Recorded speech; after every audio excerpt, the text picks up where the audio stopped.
Halo, bismillahirrahmanirrahim. Assalamualaikum warahmatullahi wabarakatuh. Waalaikumsalam warahmatullahi. Jumpa lagi dengan saya Lina Iswara di acara Sismoka, podcastnya RSUD Ngeneng. Pada siang hari ini kita kedatangan bintang tamu yang sangat luar biasa. Beliau adalah lelaki yang ganteng, gagah, dan banyak senyum, nggih. Yang pertama ada Dr. Heri Fahrudin MKes. Nah, pasti sobat Sismoka penasaran siapa beliau, nggih. Untuk itu perkenalan dulu. Selamat siang, Dokter. Selamat siang. Terima kasih. Perkenalan dulu, Dokter. Mungkin dari sobat Sismoka belum tahu, nggih. Nah, ada sosok yang wah luar biasa ini. Monggo. Oh ya, terima kasih Mbak Lina. Iya, nggih.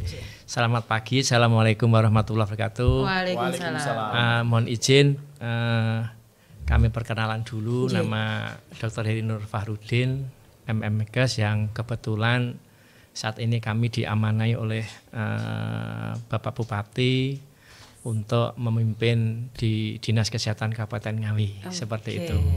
Berarti Bapak Heri itu, Dokter Heri adalah Kepala Dinas Kesehatan Kabupaten Ngawi. Ya betul, diamanai seperti itu.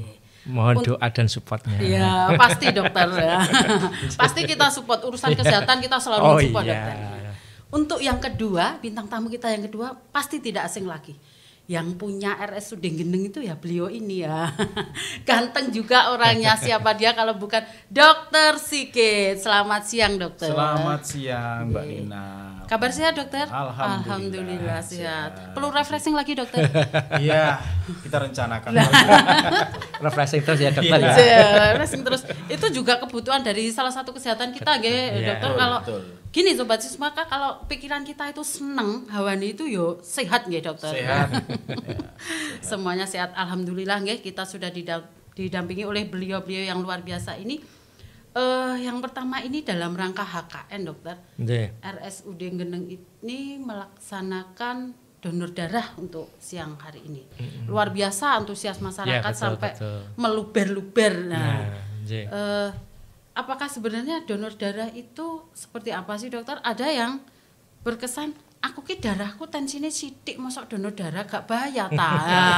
Kayak gitu. Kalau menurut Dokter Heri sendiri selaku Kepala Dinas Kesehatan gimana dokter? Ya terima kasih. Jadi kebetulan saya juga Ketua UDD, Kepala UDD PMI Kabupaten Ngawi. Wah, pas sekali ini dokter. Nah, jadi nggak salah ini nanti pasti infonya valid ini. Terima kasih. Jadi untuk hari ini dalam rangka Hari Kesehatan Nasional dan juga Arsada. Untuk apa itu dokter Arsada? Asosiasi Rumah Sakit Daerah.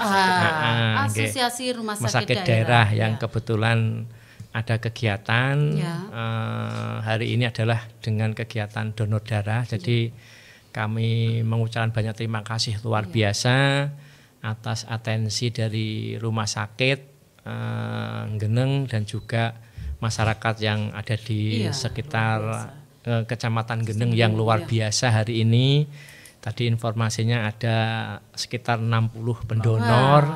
Jadi memang banyak sekali sehingga tentunya partisipasi dan juga bentuk kemandirian dan kegiatan sosial yang betul-betul nanti membantu kepada masyarakat yang membutuhkan darah.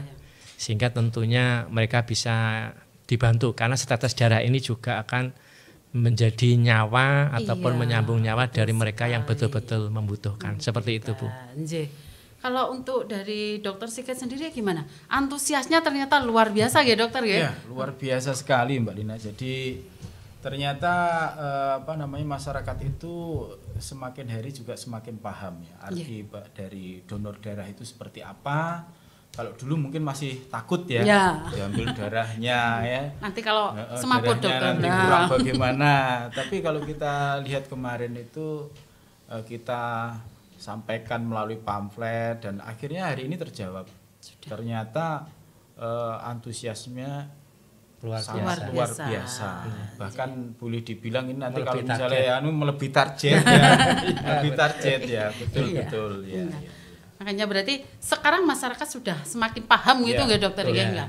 Oh enggak kok terus takut karena tensiku tuh rendah, takutnya nanti darahku habis. Itu sebenarnya gimana dokter? Itu pengaruh nggak sih kalau kita tensinya itu rendah, tapi sebenarnya niat kita mau berdonor, takut kok darahnya habis.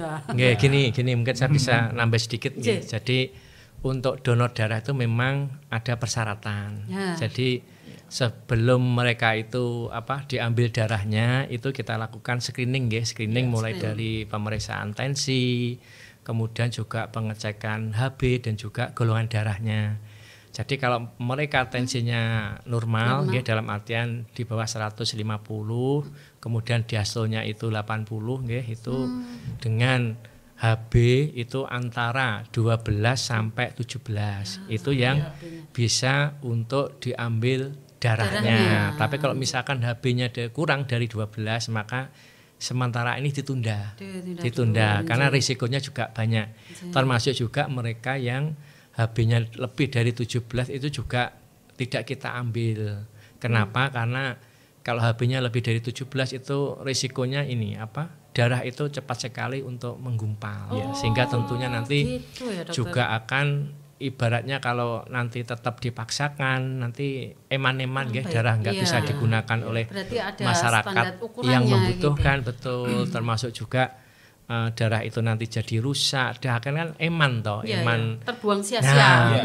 Padahal mereka itu harapannya kan dengan donor darah kan bisa diberikan untuk membantu masyarakat yang membutuhkan seperti itu. Berarti kalau sekedar fisiknya dia kecil atau gemuk itu juga nggak pengaruh ya dokter? Nggak pengaruh. Yang penting nanti HB-nya normal, kemudian tensinya normal, insya Allah nggak apa-apa. Bisa untuk donor darah. Berarti mungkin nanti dokter Sigit juga mau donor darah? Sudah. Ya nanti saya harus di screening dulu. Harus screening dulu. Udah terbiasa ya dokter? Di masyarakat itu yang sering saya dapati di tempat praktek justru kadang itu bingung dengan pengertian tekanan darah dan kandungan darah. Itu gimana dokter bedanya? Jadi kalau kandungan darah kan menyatakan kandungan dalam darah di dalam darahnya. Kalau tekanan darah menyatakan fungsi dari jantung. Nah, itu udah beda sebenarnya. Makanya kadang itu ada yang darahnya itu anggaplah misalnya di 160 tapi kelihatan pucat, kita berikan penambah darah, mereka protes. Loh, saya ini tekanannya sudah tinggi kok ditambah darahnya. Itu sering seperti itu. Tadi sampai kelupaan dokter. Waktu tadi pertama kali dokter Heri datang rawuh di RSUD Ngeneng, kesannya gimana dokter melihat RSUD Ngeneng yang wow seperti ini? Kalau kesan saya luar biasa. Sekarang sudah kunjungannya banyak, kemudian kita masuk ke dalam itu ruangan juga bersih, kemudian SDM juga menyambut dengan ramah, luar biasa. Apalagi jadi, dengan kasih pelayanan Dokter Sigit. Apalagi ada Dokter Sigit di sana. Siap dokter, kita selalu siap untuk memajukan RSUD Ngeneng. Apalagi Bapak Kepala Dinas selalu mensupport apa yang dilakukan oleh RSUD Ngeneng. Jadi udah luar biasa dengan antusias masyarakat yang tadi. Wow, sebegitunya, kalau untuk anak-anak itu sebenarnya ada batasan usia nggak sih, dokter? Untuk donor? Iya. Ya, pokoknya prinsipnya kalau donor itu memang harapannya adalah usia di atas 17 kalau bisa. Tahun, 17 tahun.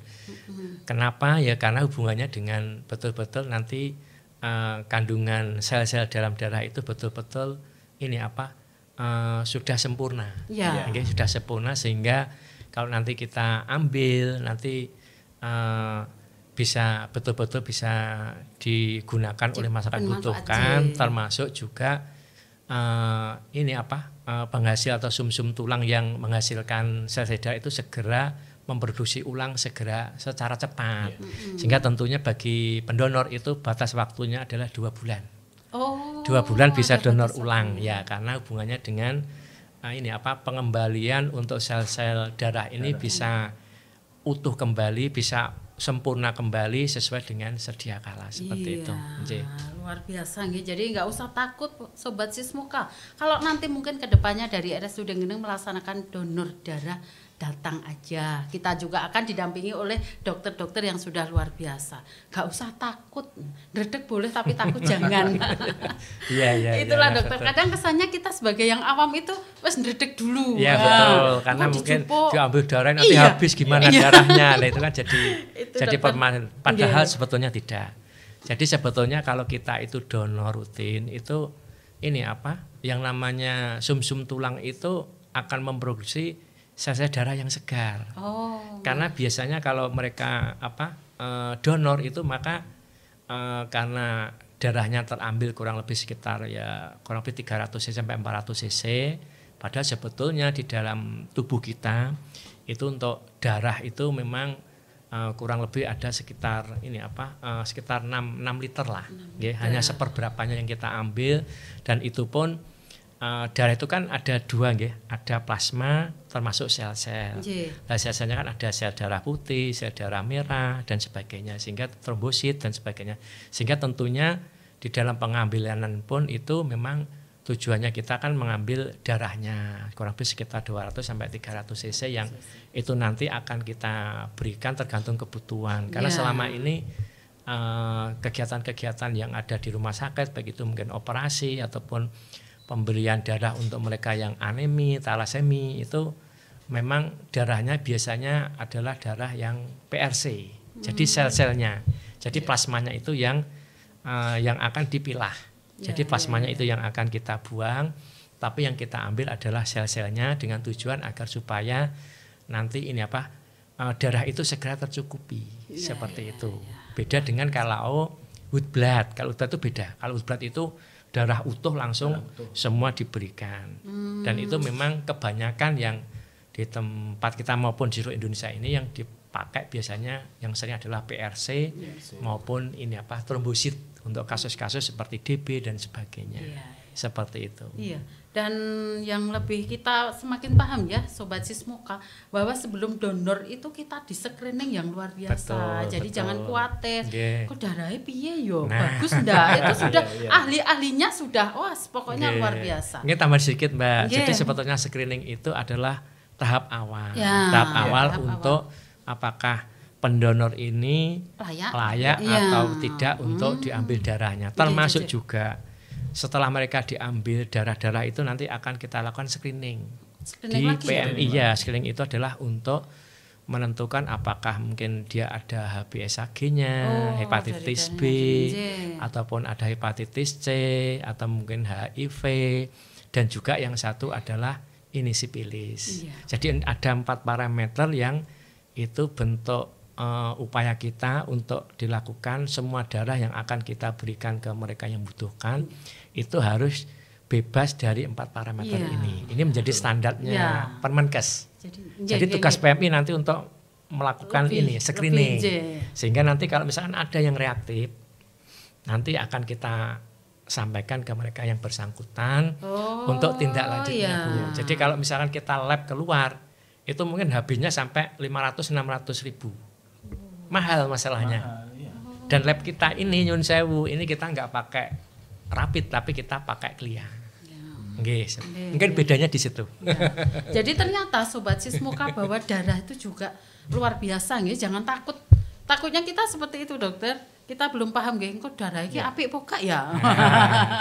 Ternyata luar tapi biasa. Tapi kalau donor akan tahu nanti bahwa darahnya betul-betul bagus atau tidak. Berarti nanti untuk pendonornya sendiri juga dikasih tahu hasilnya dari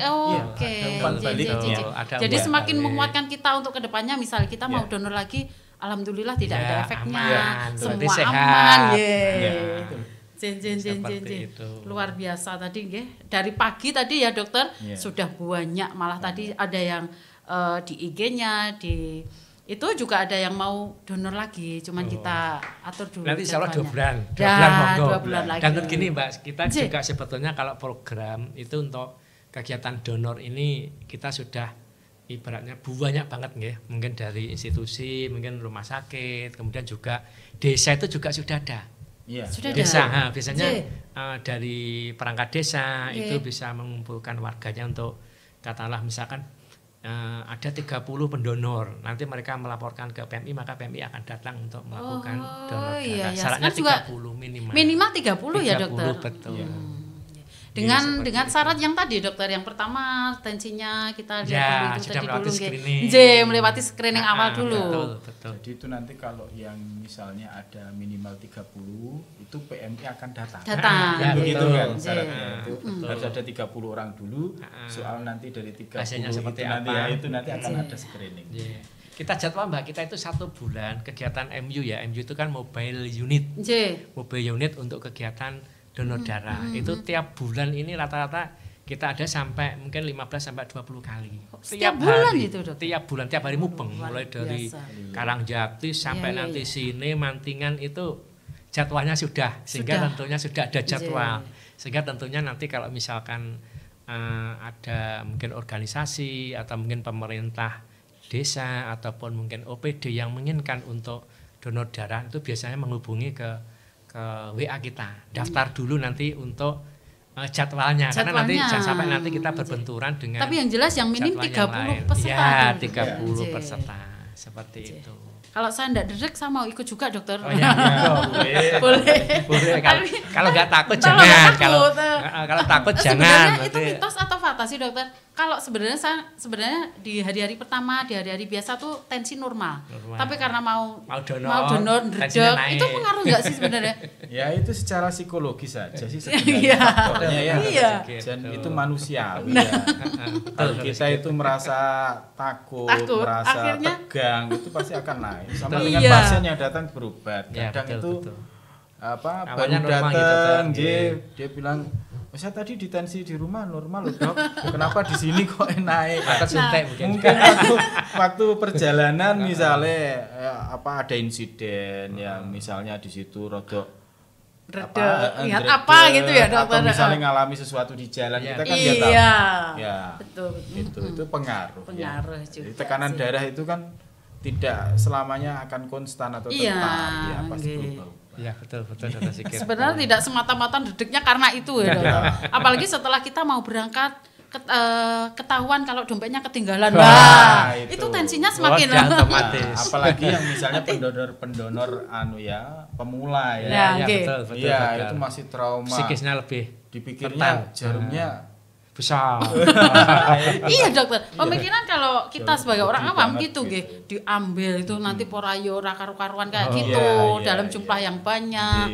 Itu pemikiran kita udah enggak aman kok, insya Allah aman. Kita Allah memang untuk teman-teman itu sudah dilatih kaitannya dengan ini UP-nya dan juga bagaimana agar supaya betul-betul darah yang kita ambil ini betul-betul darah yang sehat. Dan sudah melalui proses-proses yang luar biasa. Satu hal yang perlu Sobat Sismuka tahu, bahwa pendonor itu juga tahu nantinya bahwa darah saya tuh bagus nggak sih, pantas nggak sih untuk didonorkan. Jadi jangan khawatir ya. Kita kadang was-was, aduh darahku kok apik pora ya. Nanti sudah ada ahlinya yang luar biasa yang akan mendampingi jenengan di setiap kegiatan donor darah itu. Kita berbicara di sisi donor darah, Dokter. Kalau menurut dokter sendiri dengan adanya antusiasnya ini, berarti kedepannya Rumah Sakit Geneng apakah apakah bisa untuk melaksanakan kegiatan seperti ini lagi? Kalau melihat hari ini, saya yakin RSU Rumah Sakit Geneng ini luar biasa. Bisa, saya yakin bisa. Bisa. Tinggal monggo nanti menjadwalkan untuk kegiatan donornya. Mungkin kalau saran kami ya katakanlah biar ada rentang waktunya ya 3 bulan sekali lah.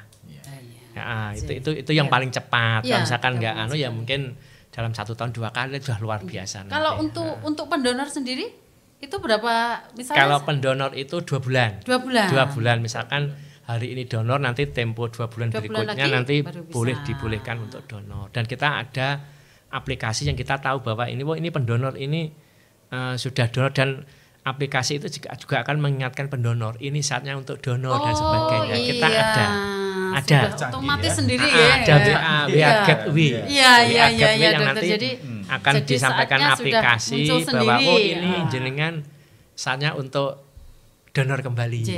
Kalau sebelum donor tuh sebenarnya kesiapan kita sebagai pendonor tuh lebih aku maam sih yang kenyang minum ya, itu apa pengaruh nggak sih dokter dengan hasilnya? Nggak juga ya? Ya memang sebetulnya kalau pendonor tidak ada kaitannya dengan itu harus makan dulu enggak. Tapi yang penting hasil screening tadi betul-betul sudah bagus ya, bagus, sehat, normal, itu enggak masalah. Ya cuma ya kalau kita mau takut macam ya jangan makan banyak ya lebih bagus, atau minum yang banyak. Iya, betul. Itu karena kita ketakutan ya. Sedang makan banyak. Siap nggak dokter Sigit gimana? Makan dulu berarti dokter. Siap. Terima kasih untuk hari ini. Namun sebelumnya satu kalimat atau kata yang terakhir untuk RSUD Geneng, semoga kedepannya seperti apa dari Dr. Heri sendiri selaku Kepala Dinas Kesehatan Kabupaten Ngawi. Saran kami satu, memang untuk kegiatan hari ini salah satunya donor darah. Saya setuju sekali ini dilakukan rutin ya, mungkin 3 bulan sekali, dan itu nanti juga yang satu juga membantu ke masyarakat untuk mencukupi mereka yang katakanlah membutuhkan darah. Kemudian yang kedua termasuk hubungannya dengan sosialisasi ke masyarakat. Oh ini loh, ternyata Rumah Sakit Geneng ini luar biasa. Selain pelayanan juga kita menyiapkan pendonor dan sebagainya. Kemudian untuk harapan kami ini Rumah Sakit Geneng ini saya harapkan tetap kompak, menyatu, kemudian memberikan pelayanan terbaik untuk masyarakat, sehingga masyarakat ini merasakan oh ternyata dengan adanya Rumah Sakit Geneng ini luar biasa. Seperti itu. Terima kasih. Mungkin dari Dokter Sigit sendiri selaku kasih pelayanan kita. Pokoknya kalau Pak Dokter Sigit sudah menginstruksikan gini, kita langsung gercep Pak. Luar biasa. Gimana Dokter Sigit? Ya, kalau saya kembali ke semboyan kita Mbak Lina. Yakin pasti bisa. RSUD Geneng itu Pak, yakin pasti bisa. Bisa lebih maju, bisa lebih berkaya, dan bisa melayani masyarakat dengan baik. Semakin sukses. Amin. Mungkin terima kasih Dokter Sigit buat waktunya. Dokter Sigit sudah ditunggu sama pasiennya dokter. Terima kasih juga buat Dokter Heri. Sebelum kita tutup di acara pada siang hari ini, perlu saya sampaikan pada Sobat Sismoka bahwa intinya donor darah itu nggak perlu takut. Kita akan diawali dengan screening yang luar biasa, dengan hasil darah yang kedepannya juga akan di screening, jadi akan memberikan pelayanan yang luar biasa, memberikan darah yang sudah istimewa untuk pasien yang membutuhkan. Itulah dari saya. Sebelumnya saya sampaikan apa yang ingin Anda sampaikan, dan dengarkanlah apa yang orang lain sampaikan. Mantap. Terima kasih, salam sehat buat semuanya. Dari saya Lina Iswara. Wassalamualaikum warahmatullahi wabarakatuh. Waalaikumsalam warahmatullahi wabarakatuh. Terima kasih Dokter Heri. Sama-sama. Terima kasih Dokter Sigit. Sehat selalu. Oke, sama-sama. Terima kasih. Dadah. Mantap.